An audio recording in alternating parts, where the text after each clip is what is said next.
A romantic mention from Prince William, what he's been saying about the Princess of Wales while he's in South Africa. And author Robert Hardman has new details on King Charles and Prince Harry's relationship.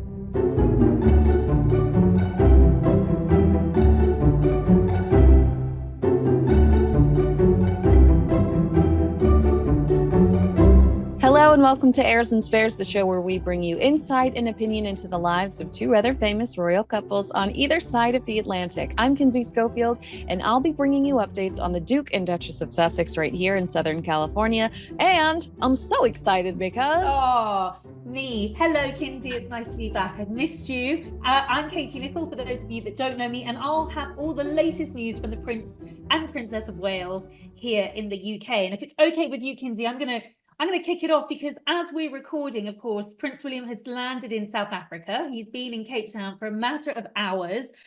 He's just become this 4-day tour of South Africa, which is to promote, of course, his Earthshot campaign. And he's going to be giving out award money, a total of £1 million each, to the lucky winners. That's going to be happening on Wednesday. He's not with the Princess of Wales. He's on his own. But he did reference her in a very sweet statement that he made before he landed in Cape Town, in which he talked about the importance of Africa to him, because of course it's where he proposed to the then Kate Middleton. It's where he last was back in, I think it was 2010, and I was on that tour with William and Harry when William went out to see all the work, the brilliant work that Harry was doing out in Lesotho. So I think it feels really poignant that he's back in Africa for something that's really, really important to him, something he's so passionate about, this Earthshot prize, which he's launched, which is very much his baby. You know, he hit the ground running. I think one of the reasons he's there for, you know, he hasn't just flown in, has he, just for the prize giving on Wednesday. He's flown in a few days earlier. One of the first trips he did was to meet with 120 young environmentalists from around Africa and Asia who are taking part in a new program for youth leaders. Obviously something that Prince William's really, really keen on. And then he went on to a secondary school in a township. So again, a sort of really a wonderful opportunity for him to see life in Africa, in South Africa, a place that he absolutely loves. And he got involved with a rugby coaching session with a foundation called the Atlas Foundation. It's a charity that's working to address and deal with child poverty, which is a big issue out there, and was founded by the former English rugby player Jason Leonard. So William got straight, hit the ground running, straight into it. I think he got tackled in that game. I think the kids are absolutely delighted to be rugby tackling a prince. Of course, the highlight's very much going to be on Wednesday and the Earthshot prize, which, you know, Kinsey is just, well, I think it's going to be his life's work. I think it's going to be his legacy. Yeah, you're right. And I'm constantly impressed. You know, they're on these long haul flights. They immediately get off and they have to hit the ground running. They're meeting with people. They're having their photo taken. They're, you know, lunches, dinners, and they're being shuffled off to this place and that place. And how much caffeine must these people consume? But I always wonder when Catherine steps off the plane looking like $1 million, might I add. I just imagine that she's been on there with like with the eye patches under her eyes, and somebody clearly giving her a brand new manicure. It just, they make it all look so effortless, and I feel like it is hard work. I believe that it's hard work, but I do know that a lot of people just think that all they do is smile and wave, or that that they're just mascots, and I think it's hard work. And I can answer that question. I've never seen her with a face mask on. I think I might have seen her with an eye mask on a flight. But yes, of course they fly business because technically they are doing business travel.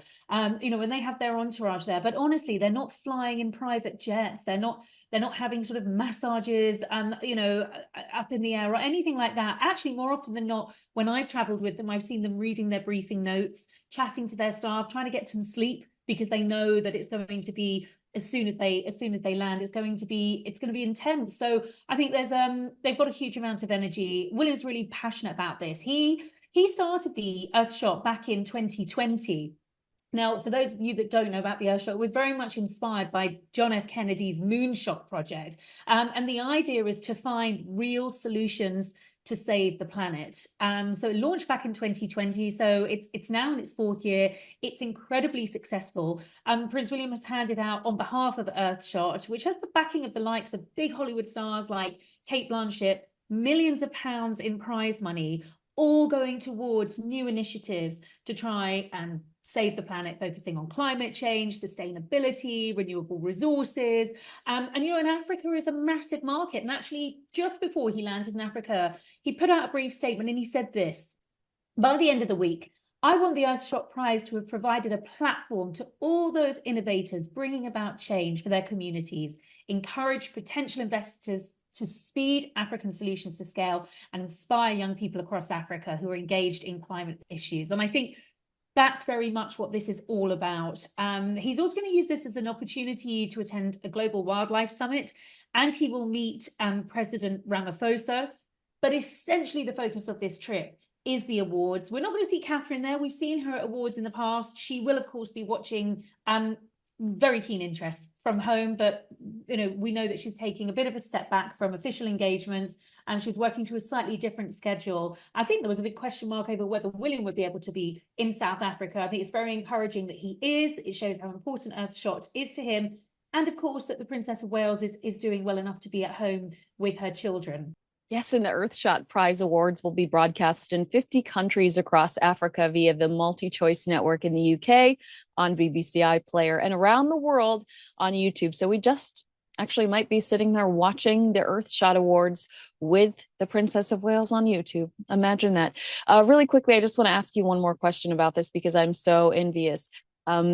You were in the mix. You were there. Talk to me about the anticipation surrounding Prince William's engagement. Talk to me about what it was like. Were there whispers? Were you hearing rumors? Were sources contacting you?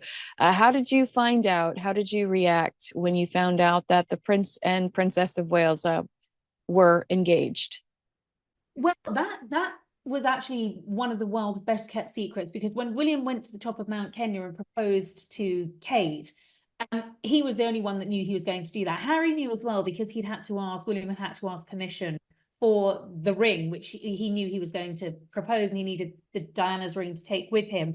But they did keep it a secret for a good couple of weeks, actually, and then announced the news publicly. And I think, you know, I really think, Kinsey, that was the moment when certainly my career as a royal correspondent went into a different stratosphere. I had actually just landed from Canada. I was on a book tour for my very first book, which was back in 2010. It was William and Harry. And I just landed. I still had a BlackBerry at that time, and I turned my BlackBerry on, and the email from Kensington Palace announcing the engagement literally dropped as we'd been told we'd been allowed to turn our phones on once we were on the tarmac.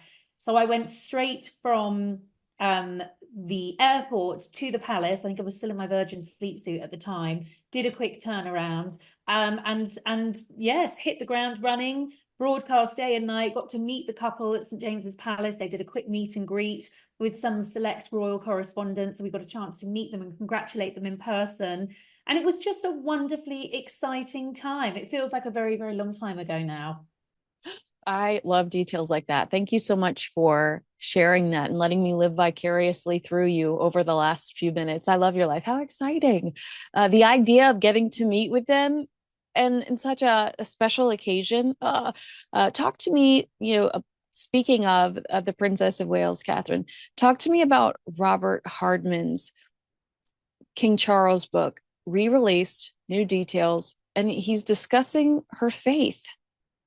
Yes, I mean, listen, Robert Hardman is, I think, a brilliant, brilliant journalist and broadcaster, such a respected authority on the monarchy. You know, when you're going to pick up one of his books, it's going to be brilliantly researched. It's sometimes his books are authorized by the palace, so he gets good access, good insight, and brilliant sourcing. So, you know, when he says that since her cancer diagnosis, the Princess of Wales has really discovered a connection with her faith and with her religion. I actually think this is quite an important story. Much has been made of the fact that William is not particularly religious. He goes to church, but that tends to be just on special occasions like Easter and Christmas. And let's not forget that when he becomes king, he will become not just, king of the United Kingdom, but king of the Church of England as well, and defender of the faith. or the faiths plural, as his father is. But William is not a particularly spiritual person. And I think reading between the lines, between some of what the Princess of Wales herself has said, that wonderful quote at the end of her last video when she assured us that she was on the road to recovery, and she talked about there always being light after darkness. That was a phrase that really struck me. That was a phrase for me of someone who's quite enlightened, of someone who is quite spiritual, who perhaps is seeing life differently. And I think her cancer diagnosis has inevitably given her a different sense of perspective and an opportunity for her to really discover the importance of her faith. And that's something that we understand has happened here. So we're told by a source that she's become more interested in it. And according to this family friend who attends church regularly and told Robert Hardman, this source says that they would say that things are more hopeful there. That's regarding the Princess of Wales' situation. And perhaps this sort of connection or reconnection with her faith is something that has helped get her through the past year, which has not been an easy year at all. Certainly, I'm told that it's something that has connected her with her father-in-law. Unlike Prince William, the king is an incredibly religious and deeply spiritual man. He does go to church every Sunday. He is very religious. He is very spiritual. And I think there's clearly the connection in terms of their cancer journey and the journey that Catherine and Charles have been on together. They've been a great source of support to each other. But I think that connection runs deeper as well. And I think when it comes to spiritualism and religion, I think Catherine probably has much deeper and meaningful conversations on that subject with her father-in-law than she does perhaps with her husband. Wow, what a beautiful thought. I mean, and thank you for sharing that with me about Catherine and King Charles, because I think my heart just grew three sizes bigger. But there is something so unattainable about these individuals, unrelatable. They seem to, they're whatever is a below a god but higher than a celebrity, and watching Catherine navigate something that we all have in our lives in some way, shape, or form so gracefully, knowing that it has opened her eyes and her heart to faith.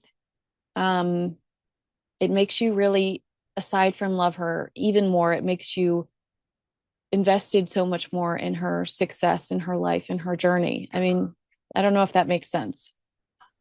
I do, and I think also she's been hugely buoyed, the Princess of Wales, from what I'm told, by the many letters of support that she's received. People writing, sending her well wishes, saying that they're praying for her. I think she's found that very, very moving. And I think, only when you go through an experience like this, you dig very deep on your resources, and one of those resources we understand has been her religion, her connection to God and to spiritualism, and certainly everything that she says seems to be delivered with a message of optimism and hope. And I think that that helps many other people who are in the same situation as her. And of course, she's used her own health journey to really put herself out there as a role model. She's been very honest. She's been very candid. We've heard her say that there are good days and bad days.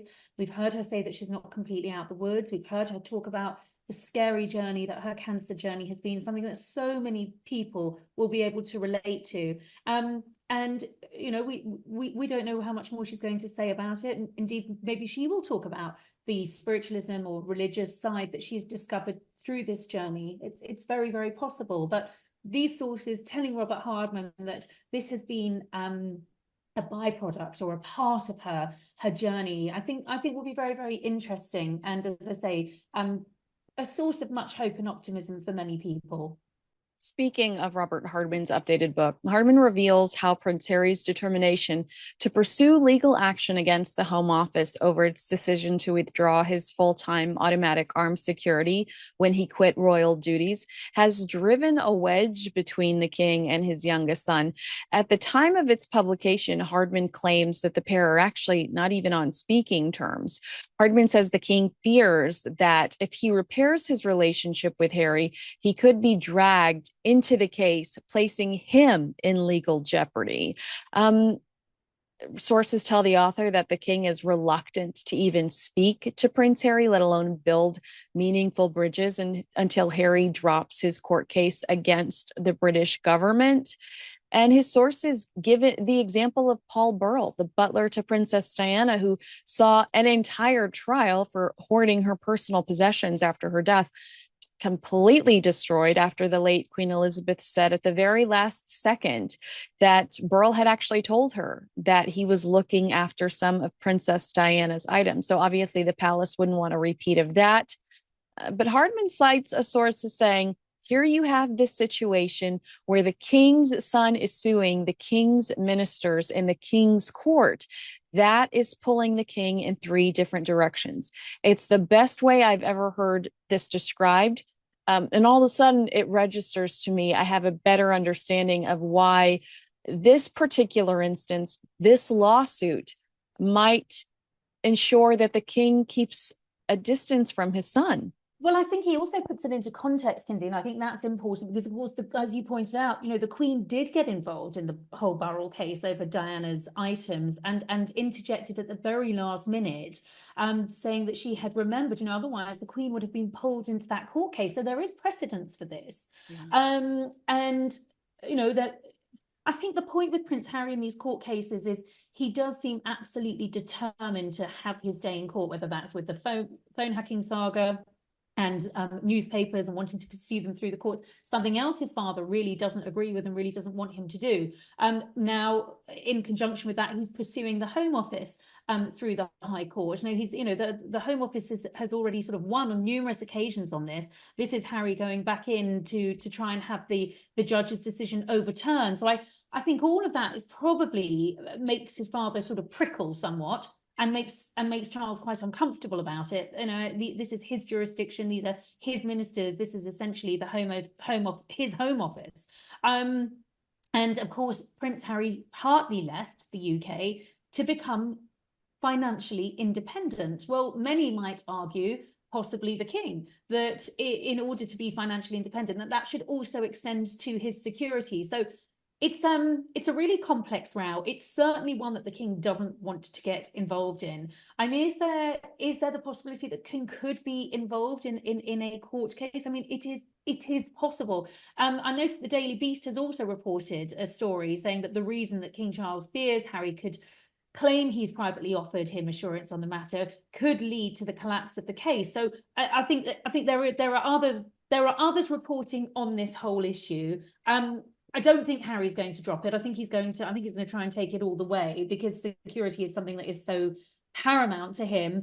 And I think, while he's embarking on these pretty complex, expensive, controversial, headline-grabbing cases, I think it does put pressure on Charles and Harry and their relationship. You mentioned earlier how sad the king is that he doesn't have that relationship with his youngest son anymore, and I hear very much there is great sadness around that. There is more communication between Charles and the king, I think, than most people realize, that they do talk, whereas of course Harry doesn't speak with his brother.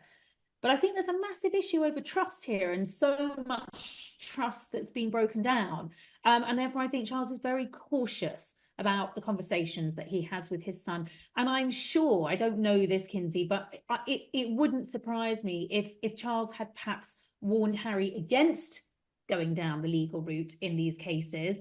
And I think there's often a sense of frustration that he feels he's not listened to, that Harry will just bulldoze ahead with it. Well, welcome to every story coming out of the United States about working with the Sussexes. Former employees saying, actually, with the Hollywood Reporter saying, a current higher up employee saying that they don't take direction well, they don't listen to people's advice, people that have a lot of really great experience behind them, people that have their best interests at heart. So that definitely it checks out. I guess that's the only way to say it. I do think that it's interesting, the idea that the king is not talking to Prince Harry based on this security lawsuit and this security lawsuit alone. I mean, that seems pretty heavy to me. What do you say when I remind you of the statement that Prince Harry made, that he specifically wants an apology from his family before they can reconcile? I mean, is it really the king holding this up, or perhaps perhaps could it be Prince Harry patiently waiting for that apology? Well, I think it's a case of, will the Sussexes ever be happy? Will it be an apology? Will it be the royals backing them over the issue of royal protection? Will it be them having a permanent residence over here? I mean, the wish list does seem pretty long, doesn't it?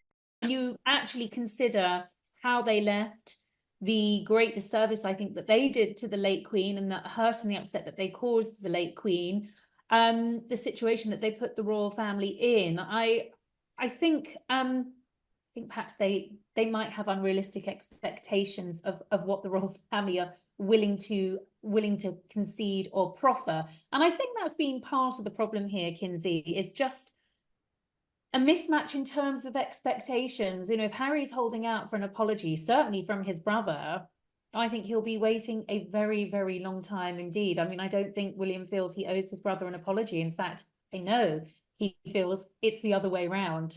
You know, for all the things that Harry has relayed in those documentaries and the interview with Oprah, of course, in Spare, that actually the person who should be apologizing is Harry. It seems like there's so many examples of Harry and Meghan not taking advice from people.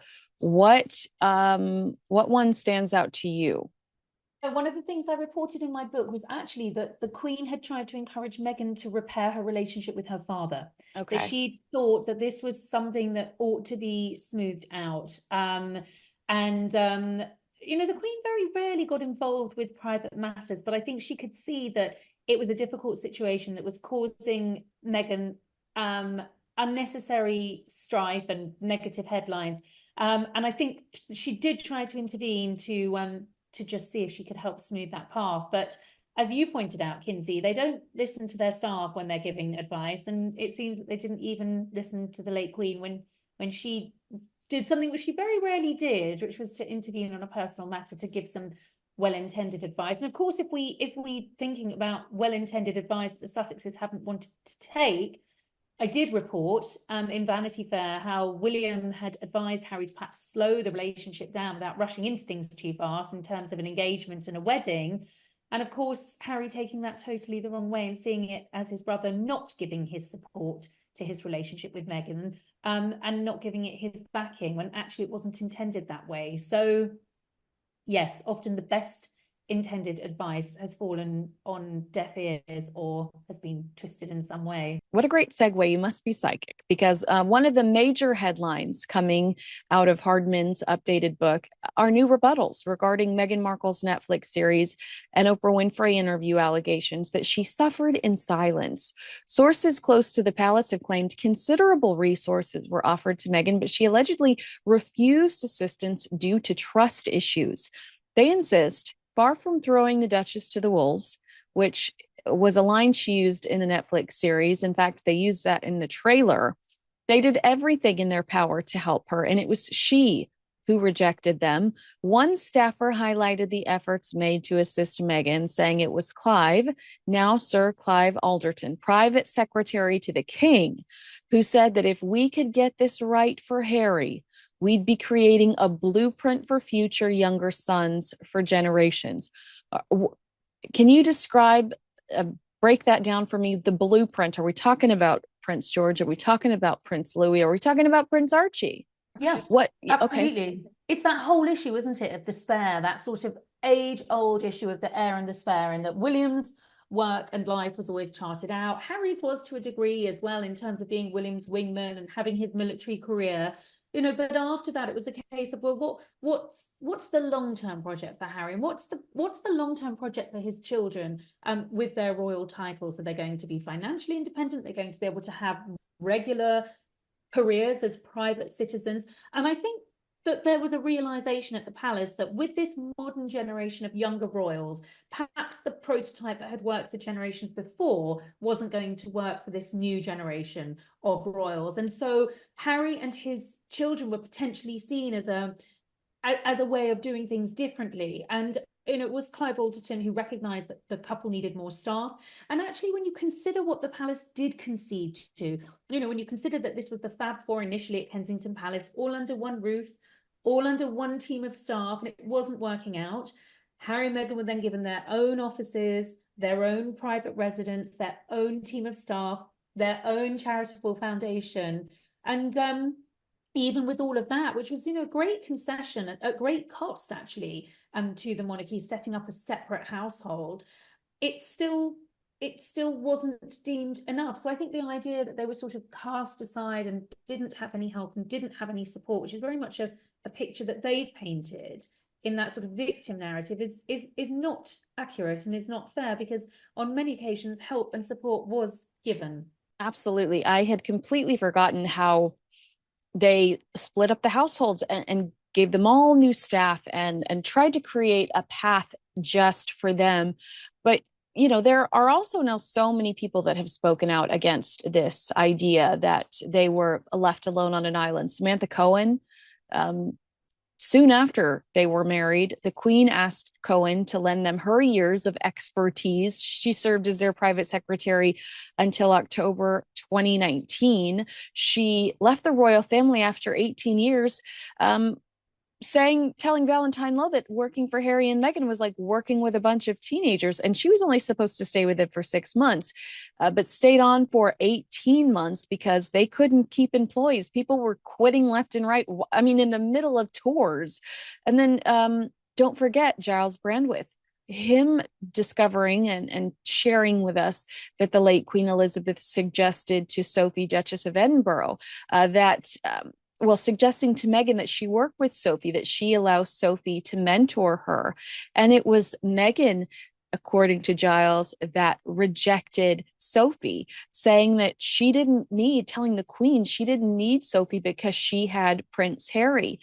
It's all very, it's all very one-sided until it's not. And thankfully, some people have come out to correct the record, and they're utilizing Robert Hardman's updated version of his King Charles book to do so. I just think it's also quite important, Kinsey, isn't it? I know we sort of feel like we're going over old ground here, but we've heard so much in recent months from the Sussexes who have wanted to put their narrative out that I think sometimes people sort of then forget that there's always two sides to the story. And I suppose in his updated version of his book, he's able to sort of put some other palace voices and insider voices out there, just to remind people that actually they weren't totally cast adrift. Actually, there was some help. Actually, real effort was made to make it work, because no one wanted it to not work.